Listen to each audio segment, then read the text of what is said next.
Bapak Ibu brosis sekalian, kembali berjumpa di acara CEO Talk.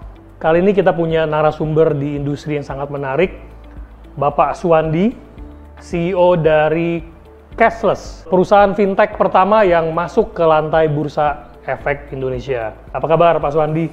Baik, Pak Alex. Thank you for accepting our invitation untuk wawancara di Economics Channel. Terima kasih juga Pak atas kesempatan yang diberikan.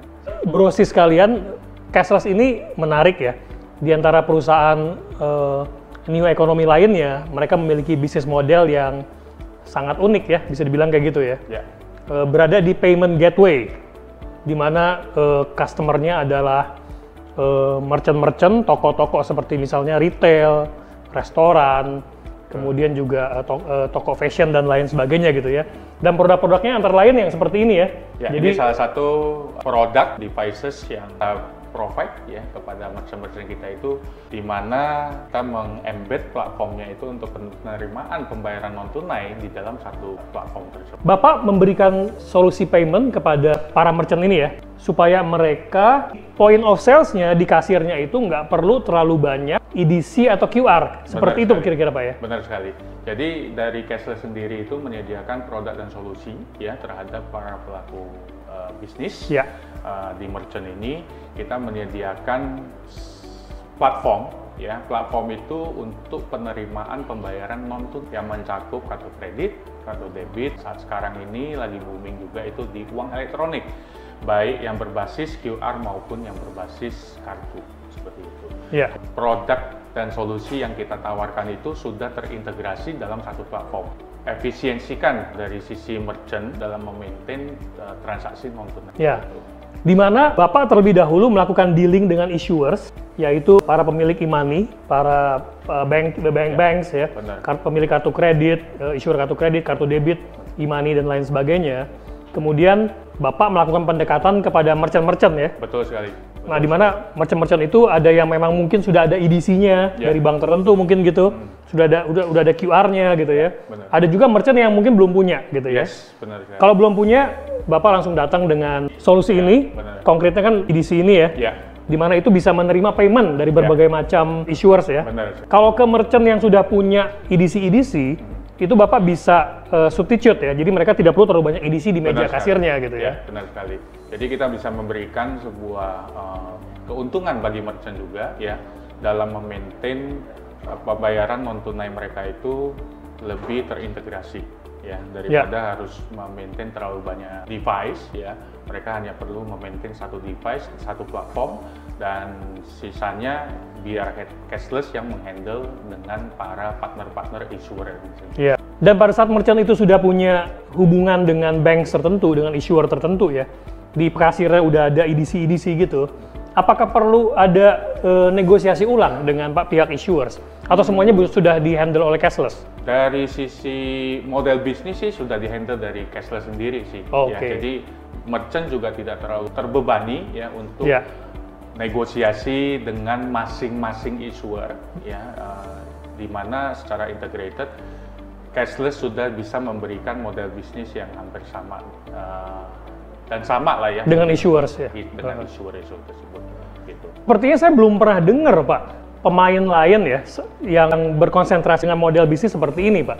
Mungkin ada ya, tapi saya belum pernah dengar gitu. Mungkin nggak salah kalau saya bilang bahwa Cashless is actually the biggest in Indonesia in terms of doing this kind of business. Benar nggak Pak? Ya, kalau dari sisi integrated one platform ya yang mengintegrasikan dari hampir semua kanal pembayaran non tunai yang mencakup kredit card, debit card, QR maupun kartu e-money ya, itu secara transaksi memang Cashless itu jauh lebih besar seperti itu ya, karena pada dasarnya lebih banyak yang konsentrasi di bagian online ya, ataupun ada beberapa yang berkonsentrasi di penyediaan EDC yang mencakup penerimaan di kartu kredit dan debit saja. Sedangkan di QR ini ya biasanya masih terpisah. Jadi dari Cashless ini kita punya fokus itu adalah mengintegrasikan keseluruhan ya dalam satu platform. Nah, inilah yang menjadi keunikan dari Cashless ini sendiri. Pada saat ini kan ada berbagai macam tiering merchant nih Pak ya. Ada very large merchants, yaitu retailer-retailer berskala triliunan rupiah gitu, dengan turnover triliunan rupiah. Ada juga yang perusahaan menengah dan lain sebagainya. Konsentrasi cashless di market yang mana, Pak? Oke, kalau dari sisi cashless itu kita memfokuskan pada semua sektor, ya pastinya. Tapi khususnya itu kita lebih konsentrasi di solusi kepada para UMKM.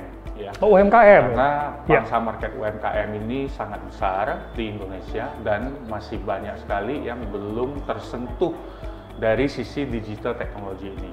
Ya, jadi salah satu solusi cashless ini akan sangat bermanfaat bagi para UMKM ini untuk bisa go digital, apalagi dalam sekarang ini. Gitu. Ya, dan bagi issuer juga nggak perlu spend too much approaching so many UMKM, benar kan Pak ya? Betul. Semua bisa dititipkan ke cashless, ya kan, dalam hal akuisisi merchant, gitu ya kan. Benar. Biasanya kalau issuer itu kan konsentrasi mengakuisisi dan memaintain large merchants, ya. Ya. Itu mereka konsentrasi di situ, gitu. Kalau medium size merchant perlu partner kan. Ya.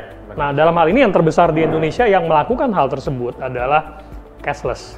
Ya, kalau dikombinasikan dari sisi multiple ya kanal pembayaran tersebut. Ya.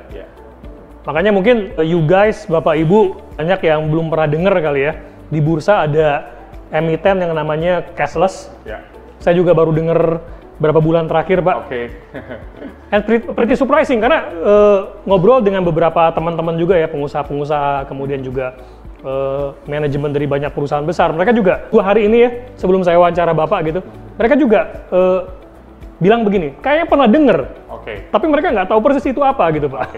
No we know ya. Ya, mungkin, nah ini memang dalam tahap perjalanan cashless sendiri, ya kita dari tahap awal itu mulai beroperasi 2016 itu kita lebih terkonsentrasi pada teknologinya sendiri, ya. Jadi dari pengembangan teknologi, integrasi dengan partner-partner kita, ya, supaya memberikan solusi yang lebih wide kepada para klien kita, ya, which is merchant-merchant. Nah, mungkin fokus terhadap teknologi sendiri itu sudah kita laluin ya dari 2016 sampai 2019 dan 2020 kita lebih konsentrasi kepada acquisition ya. Nah, dari acquisition ini beberapa kendala yang dihadapi itu adalah kita salah satunya yang mungkin mengedukasi, contohnya UMKM ya yang masih belum begitu mengerti mengenai pembayaran non tunai, ya penerimaannya sampai sejauh mana, ya kemudian kanal-kanal pembayaran yang bisa diterima itu seperti apa, model bisnisnya seperti apa, ya. Nah itu ada tahap-tahap yang harus kita lakukan edukasi, kemudian sosialisasi, ya. Dan bertepatan juga mungkin di 2020 ya ada kasus pandemi COVID-19 ya yang sedikit memberikan dampak kepada para merchant ya, di mana beberapa ya yang offline ya toko-toko itu harus tutup ya mengikuti regulasi dari pemerintah dan sebagainya. Jadi untuk 2020 sudah kita laluin ya, dan dari merchant juga mungkin kita lihat dari adaptasi terhadap mereka punya bisnis ya itu sudah mulai ada ya, dan dari sisi cashless juga sudah mulai sedikit lebih gampang dalam mengedukasi maupun mensosialisasi kepada merchant-merchant ini ya. Sehingga 2021 ini ya kita akan lebih konsentrasi itu tetap pada akuisisi ya para merchant dan juga memberikan program-program khusus ya. Kemudian di sisi pengembangan teknologi kita juga akan memfokuskan pada pengembangan dari fitur-fitur ya yang lebih luas ya untuk penerimaan pembayaran non tunai ya, supaya merchant kita itu lebih mendapatkan manfaat dari penggunaan solusi dari cashless ini. Gitu. Cashless bertumbuh sekitar 30% year on year, sekitar 3 tahun terakhir ya? Iya, benar. Berapa jumlah merchant sekarang yang dikelola, Pak? Kurang lebih di akhir 2020 itu sudah menembus lebih dari 9.000 merchant. Ya. Intinya dari penambahan merchant sendiri juga kalau kita lihat dari pencapaian 2019 ya, which is sekitar 5 ribuan ya, itu ada penambahan sekitar 4 ribuan 80% ya. Untuk di Tadi 2020. Saya bilang 30% karena saya baca di 30% lebih ke revenue side ya. revenue side. Revenue side Oke. ya. Pertumbuhan dari pendapatannya itu meningkat dari 2019 ke 2020 itu sekitar kurang lebih memang benar 30%. Iya. Ya. Dan dari sisi transaksi ya, transaksi bruto, Frekuensi. transaksi bruto sih ya. Oh, Kalau oke. kita lihat tuh gross transaction value volume GTV-nya ya. ya, Oke. itu pertumbuhannya di 2020 itu kurang lebih sekitar 50% dibandingkan dengan 2019 ya kan. Jadi kita melihat dari masa pandemi ini memang lebih menekankan kepada masyarakat ya untuk go to cashless society Ya. ya, pembayaran non tunai ya. Jadi pertumbuhan dari sisi transaksi itu juga di 2020 mengalami peningkatan yang cukup signifikan sih. Itu mungkin sebagian teman-teman ada yang sudah familiar dengan istilahnya ya, gross transaction value (GTV) ya. Benar. GTV itu yang biasanya dijadikan ukuran utama untuk menentukan besarnya Benar. bisnis sebuah perusahaan, ya kan, Benar. perusahaan e-commerce, perusahaan new economy ya. Benar, benar. Jadi GTV-nya beliau ini kita mulai dari ini dulu. GTV-nya naik 50%, revenue-nya naik sekitar 30%. Ya. Sedangkan kalau number of merchants-nya itu naik 80%. Ya. Jadi Benar luar sekali. biasa banget. Ya. Dan karena dia yang terbesar di bisnis model seperti ini, yang menyediakan payment gateway di toko-toko ya, offline Ya. kepada UKM, artinya ini masih satu-satunya mungkin ya, dan yang terbesar di industrinya, makanya bisa dibilang Bapak ada di blue ocean sementara ini, ya kan? Ya. Belum ada pemain kompetitor signifikan ya. Ya, benar sekali. Karena untuk masuk ke SMI itu kan butuh komitmen dan dedikasi, Pak ya? Benar sekali. Dan butuh strategi dan cost yang cukup besar juga Ya, karena ya. dalam sisi engagement kita kepada merchant itu harus melalui tahap-tahap yang seperti tadi ya, edukasi, sosialisasi yang berulang-ulang dan sebagainya. Nah, itu tentunya harus ada spending terhadap biaya mungkin dari sisi employee kita ya, Pasti. dari sisi biaya-biaya yang terkait dengan mungkin engagement via telepon dan sebagainya ya, itu kita harus terus-menerus memberikan edukasi terhadap merchant-merchant kita. Objektif masuk ke bursa itu apa, Pak Suwandi? Dan kapan masuk ke bursa? Listingnya kapan, Pak? Cashless melantai di Bursa Efek Indonesia itu pada tanggal 4 Mei 2020. Melantai di bursa itu sebenarnya sudah dimulai dari sekitar akhir dari 2019 ya.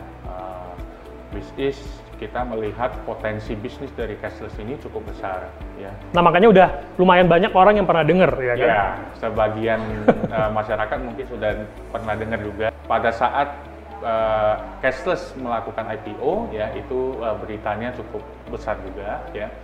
Karena cashless adalah satu-satunya startup fintech itu yang melantai di bursa seperti itu. Di Indonesia. Di Indonesia. Iya. Seperti itu. Dan timingnya Mei itu kan apa nggak risky, Pak ya? Ya. People are confused at that time kan? Betul. Jadi timingnya itu memang bertepatan dengan masa-masa susah ya, masa-masa pandemi Yeah. ya. Tapi dari sisi bisnis cashless ini ya, kita memang sudah merencanakan harus melantai di bursa ya, itu untuk mendukung dari kinerja dari perusahaan ini sendiri. Jadi objektif dari cashless kita memberikan solusi kepada merchant-merchant kita juga, which is adalah para UKM maupun UMKM ya, dan persentasenya cukup besar ya di Indonesia.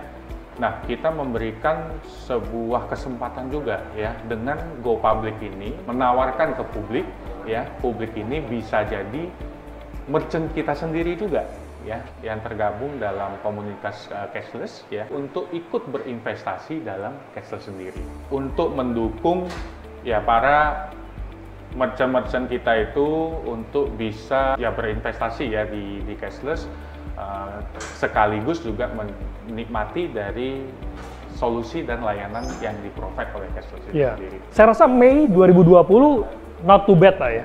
Karena kan pasar capital market global juga kan udah mulai recover kan? Mulai recover. Mereka paling jatuh itu kan Februari-Maret ya? Februari-Maret, betul sekali. Dan April udah banyak yang realize bahwa death rate COVID tidak terlalu tinggi.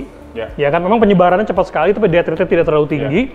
Actually, this is ya bisa dibilang manageable disease kan. Oke, penyebaran besar, banyak yang akan kena, tapi kalau death rate kecil, artinya people will get back to normal sooner than we expected, ya kan? Benar. Nah, makanya bursa global banyak orang yang heran tuh, kenapa Mei, Juni 2020 bursa udah di banyak negara udah mulai recover kan ya? Benar sekali. Padahal COVID-nya masih nggak jelas gitu. Benar.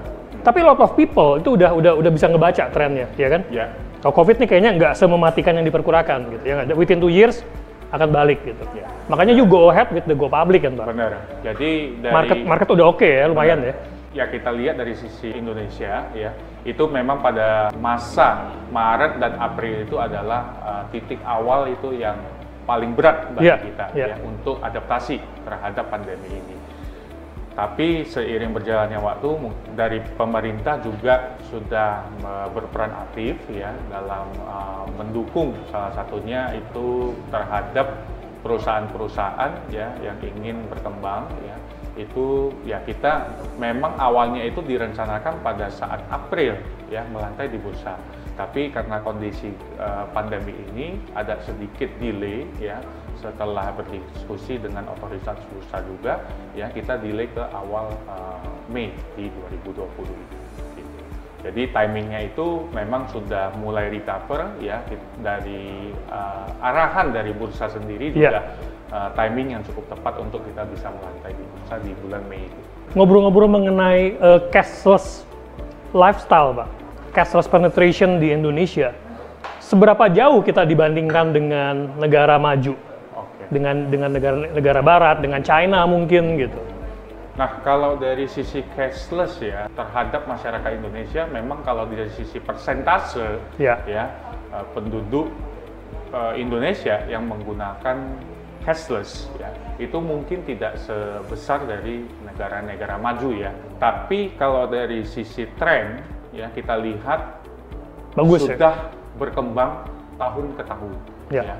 Dan sesuatu yang cukup signifikan itu adalah mulai tersosialisasi terhadap penggunaan non tunai ini sendiri ya, dengan dukungan dari pemerintah ya untuk menerapkan ya contohnya semacam pembayaran non tunai full di jalan tol ya dan sebagainya. Jadi ada sedikit edukasi dan sosialisasi kepada masyarakat itu supaya mereka lebih mengenal terhadap pembayaran non tunai ini sendiri.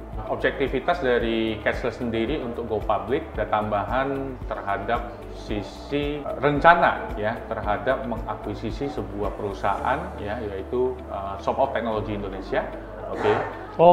Rencana cashless untuk mengakuisisi sebesar 51% ya, saham dari PT STI ini ya, karena PT STI ini sendiri juga sudah bermain di teknologi smart card dan RFID ya sudah belasan tahun ya, dan salah satunya media yang digunakan untuk non tunai itu adalah kartu yang berbasis smart card ya. Yang kita lihat itu kartu ATM yang berbasis chip ya, kemudian kartu kredit yang berbasis chip ya, kemudian kartu uang elektronik yang berbasis chip. Nah, itu semua turunan dari smart card sebenarnya. Nah, PT STI sendiri ini dilihat potensinya oleh cashless ya, karena cukup besar dalam transportation ya digunakan. Kemudian sektor-sektor industri hospitality ya seperti water park ya yang sudah menerapkan electronic ticketing ya. Nah, di sini kita lihat ada sinergi yang cukup besar antara cashless dan STI ya. Untuk itu cashless memang berencana untuk melakukan akuisisi dengan salah satunya dana dari IPO tersebut. STI itu market share untuk smart card dan device seperti itu berapa persen, Pak ya? Kalau STI sendiri, kalau kita lihat secara komprehensif ya, solusi dari STI ini mencakup cukup besar ya. Jadi smart card dan RFID itu merupakan salah satu core bisnis dari STI. Nah, di sini kalau kita lihat dari perpaduan, kalau kita ngomong dari sisi persentase sih belum ada data konkret. Ya. Tapi kalau dari sisi perpaduan kedua teknologi tersebut di perusahaan yang sejenis itu lebih banyak fokus ke salah satu, apakah dia smart card ataupun dia RFID itu ya. Jadi kalau dari market share mungkin cukup besar ya, bisa dikatakan dari STI ini menggarap dari sisi transportasi, segmen edukasi ya, kemudian segmen hospitality ya, dan juga hal-hal lain ya yang bersifat non-transportation. Gitu. Tadi transportasi, hospitality itu issuernya ya? Enggak, itu sektor yang di-provide langsung solusinya oleh STI. Ya, karena kalau dari sisi smart card, solusi smart card dan solusi RFID itu mencakup end-to-end solution. Ya, mulai dari perangkat, kemudian aplikasi, ya, kemudian bagaimana dengan pembayarannya sendiri. Ya, nah itu yang diterapkan oleh STI ya kepada customer-customernya, ya, baik di transportation maupun non-transportation itu secara end-to-end solutionnya. Jadi digabung dalam satu package ya yang di-provide oleh STI. Oke. Gitu. Ya. Untuk issuer hampir mirip, ya hampir mirip itu dengan cashless adalah STI fokus kepada penerimaan e-money yang berbasis kartu, ya, dimana kalau kita lihat dari sisi transportation, ya itu untuk membutuhkan kecepatan pembayaran yang tinggi. Satu-satunya pembayaran elektronik cukup cepat, ya itu adalah e-money card based. STI bisa masuk ke dalam providing di solusinya itu sendiri. Nah, issuer sendiri sama kita STI sendiri bekerja sama dengan para issuer ya, which is sekarang lebih didominasi sama perbankan. Model bisnis juga kurang lebih mirip dengan cashless gitu, sharing MDR. Ya. Kalau handle langsung ke merchant ya memang cashless. Di merchant lebih ke cashless. Kok STI lebih ke transportation. Corporate ya, dan lebih massal ya, kasih ke pembayaran uang elektronik yang berbasis kartu. Ya. Itu di STI. Kalau cashless lebih terkonsentrasi kepada pembayaran yang kartu kredit, kartu debit, dan QR. Sinergi inilah yang tercipta antara cashless dan STI ya, dengan dua teknologi yang mirip itu digabungkan ya, sehingga cashless itu bisa memprovide satu platform ya untuk menerima semua metode pembayaran non tunai ya, kartu kredit, debit, QR, dan kartu juga, e-money card ya. Which is saat sekarang belum ada. Ya. Itulah menjadi unik. Luar biasa sekali. Ya. Itu yang unik dari cashless ini. Nah, potensi bisnis yang dilihat itulah yang membuat cashless untuk mengakuisisi STI ini sendiri. Bicara mengenai cashless lifestyle, sebenarnya seberapa efisien cashless payment dibandingkan conventional payment di mata merchant maupun di mata banks, Pak ya, di mata banks gitu ya. Kalau kita lihat dari aktivitas dari cashless tersebut ya, itu memang memberikan poin plus yang cukup banyak ya. Salah satunya kita bisa lihat dari sisi keamanan itu sudah terjaga ya, dan teknologi yang sekarang itu sudah mendukung di mana transaksi non tunai itu terjaga dari sisi keamanan. Contohnya adalah kartu kredit yang menggunakan PIN ya, kemudian ada beberapa transaksi e-money ya ataupun QR itu yang sudah menggunakan PIN juga dan juga mungkin face recognition dan sebagainya. Nah, itu teknologi-teknologi yang mendukung ya terhadap pembayaran non tunai ini jauh lebih aman. Kedua, mungkin kita lihat kalau dari sisi efisiensi dan praktis ya, di mana customer ini sudah ya secara umum masyarakat sudah tidak perlu membawa cash terlalu besar ya di dalam dompet maupun kantong ya untuk melakukan transaksi. Kemudian di sisi lain juga kita lihat penggunaan dari non tunai ini bisa menghindarkan penggunaan uang palsu. Nah, ini salah satu poin plus dari penggunaan non tunai. Ya.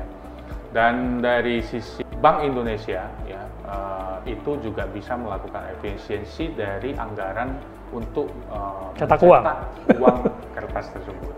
Ya, jadi sangat efisien kalau dalam penggunaan pembayaran non tunai ini benar-benar disosialisasikan lebih luas kepada masyarakat supaya mereka terbiasa dengan pembayaran digital ini. Sehubungan dengan hal-hal yang tadi kita bicarakan, Pak, apa key success factors bagi cashless untuk terus bisa berkembang? Dari cashless sendiri, intinya salah satu key success factor ya, itu adalah bisa mengintegrasikan metode-metode pembayaran itu dalam satu platform.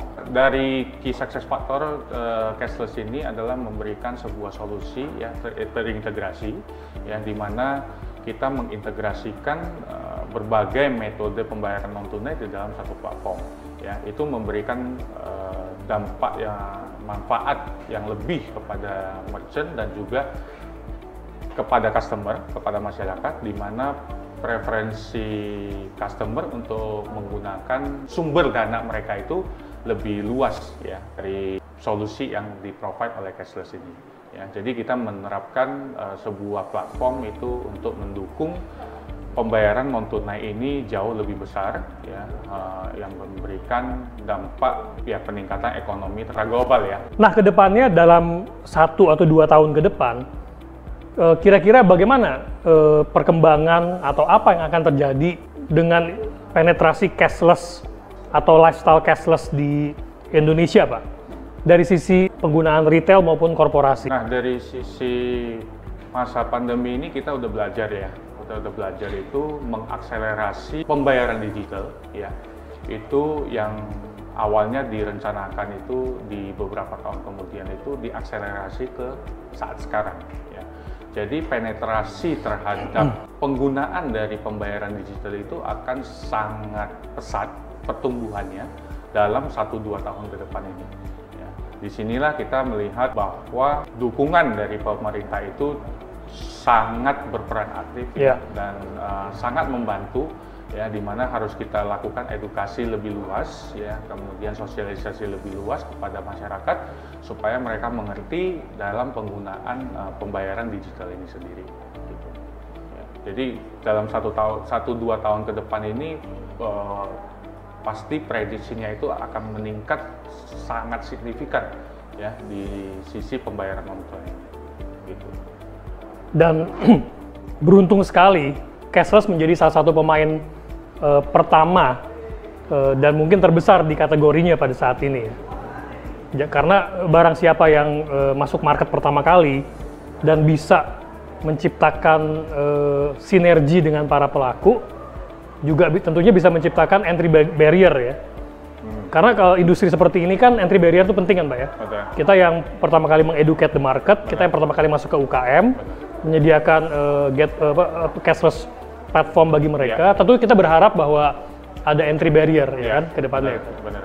Nah, entry barrier itu kita lihat mungkin bisa dilihat dari sisi teknologi juga. Ya. Karena untuk menggabungkan satu platform itu ya, itu membutuhkan waktu yang cukup lama ya. Dilihat dari teknologi yang di-provide oleh masing-masing issuer itu agak sedikit berbeda satu sama lain. Ya. Jadi ada step-step yang cukup panjang yang harus dilalui untuk bisa menjadi payment gateway yang seperti cashless. Ya. Dan dari sisi kedua itu kita bisa dilihat dari operational ya. Di mana untuk tahap awal itu pastinya dengan bisnis yang sejenis dengan cashless ya, itu melakukan akuisisi merchant itu akan membutuhkan biaya yang cukup tinggi ya, di mana strategi-strategi yang harus kita lakukan ya, itu yang bisa coba mengefisiensikan ya, di mana cashless sendiri juga sudah jalan cukup lama ya, dan sudah bisa beradaptasi dengan pangsa market ya, dan dari sisi operasional juga sudah kita prediksikan itu bisa kita lakukan efisiensi secara bertahap, ya, sehingga bisa mencetak pendapatan ataupun laba yang positif bagi cashless ini. Jadi entry barrier-nya itu mungkin lebih kedua sisi ini yang menjadi pertimbangan, ya, harus menjadi pertimbangan terhadap para pemain baru seperti itu. Mungkin atas nama UKM di Indonesia, saya ingin mengucapkan terima kasih ke Bapak dan Cashless, Pak Suwandi, karena you are the one who enter the UKM market, kan? Mungkin satu-satunya dan pasti yang terbesar di kategori penyedia payment gateway offline bagi UKM di Indonesia adalah cashless. Kalau Anda nggak mulai, penetrasi cashless ke retail-retail UKM pasti akan jauh lebih lama gitu, Pak, ya. Maka tadi saya ucapkan thank you on behalf of the UKM Society of Indonesia. Terima kasih juga, ya. Terima kasih juga intinya kepada para partners, merchants, ya, UKM maupun UMKM yang tetap support cashless, ya, sampai saat ini kita bisa berkembang begitu pesat, ya. Dan intinya visi cashless itu adalah bisa memberikan solusi yang terbaik, ya, dalam pembayaran non tunai itu kepada semua stakeholder, ya, baik dari partner kita maupun klien kita, merchant kita, ya, dan terhadap para pemangku kepentingan lainnya, ya. Intinya atas dukungan dari para UMKM juga ada cashless hari ini, ya, dan peran dari para merchant kita, ya, yang sudah bergabung dan mungkin calon-calon merchant yang akan bergabung, ya, kita ucapkan terima kasih juga sebesar-besarnya. Terima kasih sudah menyempatkan waktu berwawancara dengan Economics TV. Saya Alex Mulya, Direktur Riset dari Economics, dan dengan Bapak Suwandi, CEO dari Cashless Indonesia. Semoga perbincangan kita memberikan insight dan edukasi kepada teman-teman sekalian. Kita akan bertemu lagi di kesempatan yang akan datang. Stay tune with Economics TV. Thank you. Pak.